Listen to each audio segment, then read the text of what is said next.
Great.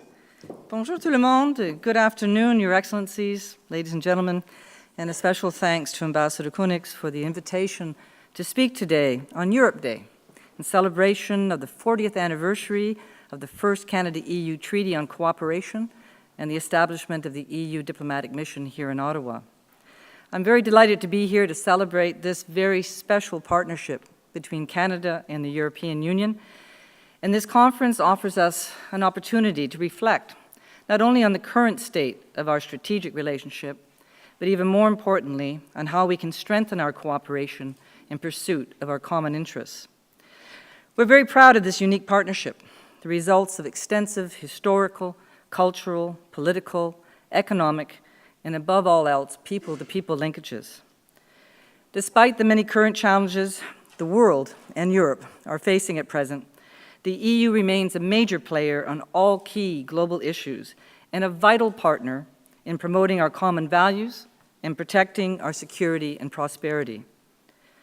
Our collaboration is becoming ever more important for both sides, as evidenced by the high number of ministerial visits in both directions since the new Canadian government came to power. Prime Minister Trudeau has already traveled to Europe 4 times, including for the historic COP21, and has met with Presidents Tusk, Juncker, and Schulz. Together, our 3 global affairs ministers have traveled to Europe over a dozen times in the past 6 months for key events such as the World Economic Forum and the Syria Donors Conference. Minister Freeland is just back from Brussels, where she had very fruitful exchanges with President Schulz and Commissioner Malmström on the Comprehensive Economic Trade Agreement. She also met with the delegation of the European Parliament's International Trade Committee during their visit here in March.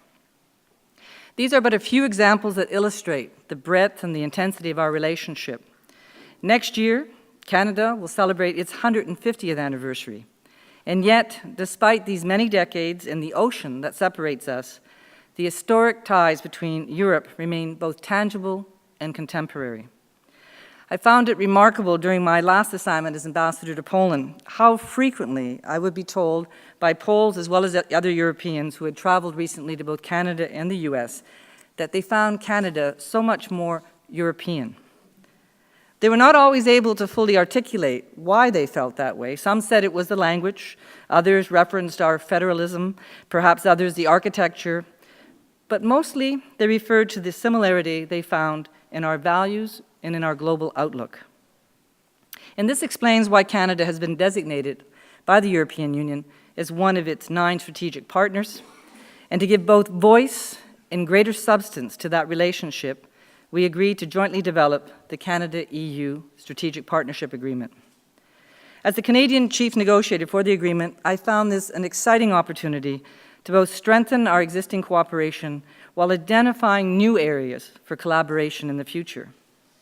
Despite its rather soothing acronym, the SPA, it's really a very powerful tool for stimulating, updating, and expanding our partnerships.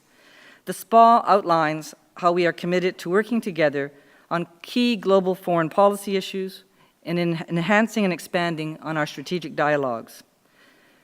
The SPA also represents a key achievement in multi-level stakeholder consultations. Approximately 20 Canadian federal departments were engaged in the negotiations, and we also consulted extensively with all provinces and territories throughout the 3 years of negotiations.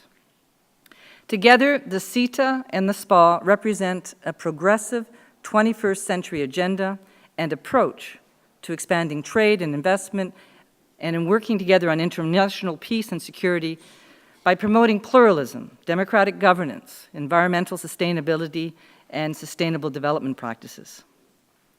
The 2 panels this afternoon are designed to draw out how Canada and the EU are natural partners and allies on global issues. Already, we collaborate very closely, bilaterally and multilaterally. We've joined forces in fighting major health endemics, such as Ebola, where Canada was a standing member of the EU's Crisis Task Force platform.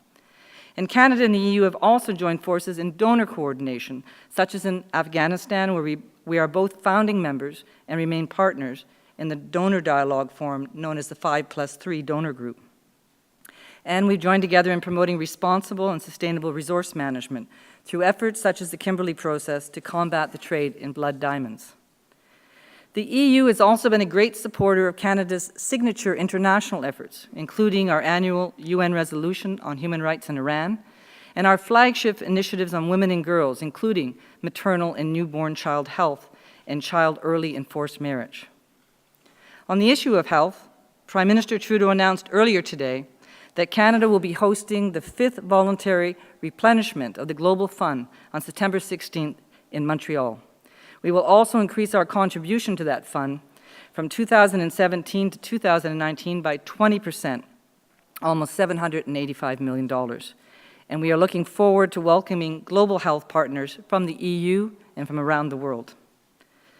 The SPA also commits Canada and the EU to working even more closely together to promote international peace and security.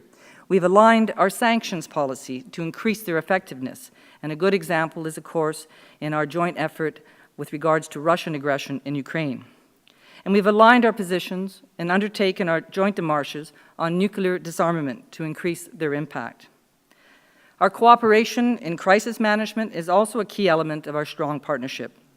Since 2003, Canada has participated in 9 EU Common Security and Defence Program missions, and we are currently contributing personnel to missions in the Ukraine and the Palestinian territories.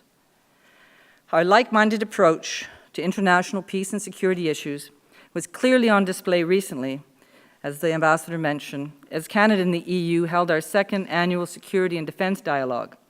This was followed by the 3rd annual Common Security and Defence Policy Symposium, which was open to the public, and I hope some of you had the opportunity to attend. We had very lively and insightful exchanges on Canada-EU cooperation on women, peace, and security. Un autre domaine où notre collaboration est vitale est celui des changements climatiques. Le 2nd panel se concentrera sur cette série d'enjeux complexes et interreliés. Le leadership global de l'Union européenne au niveau des changements climatiques est bien connu et apprécié au Canada. Nous croyons par ailleurs que l'engagement de notre gouvernement à devenir un leader mondial dans la lutte contre les changements climatiques est également très précieux en Europe. Suite aux résultats fructueux de la conférence des parties à Paris en décembre dernier, il est plus important que jamais que le Canada et l'Union européenne travaillent de concert afin de promouvoir la mise en œuvre de l'accord de Paris. L'accord de partenariat stratégique, APS en français, souligne la grande importance de la protection et de la conservation de l'environnement et affirme également que nous devons trouver des solutions novatrices, diversifier nos sources d'énergie et augmenter notre efficacité énergétique afin d'atténuer et de nous adapter à ce défi. Nous avons maintenant la chance de renforcer nos efforts collectifs internationaux sur ces enjeux interreliés en revigorant nos dialogues de haut niveau sur l'environnement, les changements climatiques et l'énergie. L'APS mentionne plusieurs autres domaines de coopération, tels que la promotion de la démocratie et de l'état de droit. Le Canada a d'ailleurs participé dans une 20aine de missions d'observation électorale de l'Union européenne.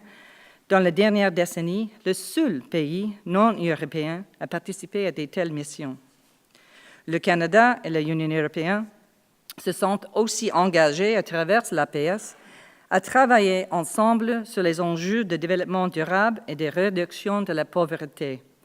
Ceci ouvre un nouveau domaine de collaboration entre nous alors que nous rehaussons notre dialogue sur les enjeux de développement et que nous travaillons à la mise en œuvre des objectifs de développement durable de l'agenda 2030 de l'ONU. Les domaines de la science, de la technologie, de la recherche et de l'innovation offrent également des grandes opportunités d'accroissement de notre partenariat. L'identification de solutions nouvelles et novatrices sera d'ailleurs cruciale afin de répondre aux défis globaux. L'APS peut aussi être utilisée comme levier afin d'appuyer l'accent renouvelé du gouvernement envers le multilatéralisme en augmentant les consultations et la coordination dans les forums multilatéraux tels que l'ONU, l'OCDE, l'OTAN et l'OSCE. Comme plusieurs d'entre vous le savez, notre candidature pour un siège au Conseil de sécurité en 2021-22 est l'une des signes tangibles de l'engagement renouvelé du Canada envers le système de l'ONU.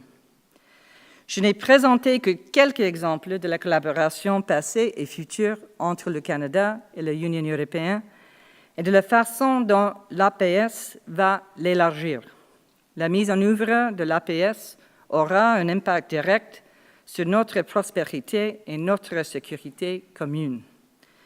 En conclusion, Mesdames et Messieurs, lorsque l'APS et l'accord économique et commercial global seront signés plus tard, en 2026, ceux-ci lanceront une nouvelle ère dans les relations entre le Canada et l'Union européenne. Ils nous offriront du puissant utile pour la poursuite de nos intérêts communs au niveau bilatéral et international. Donc, merci beaucoup pour votre attention. Merci.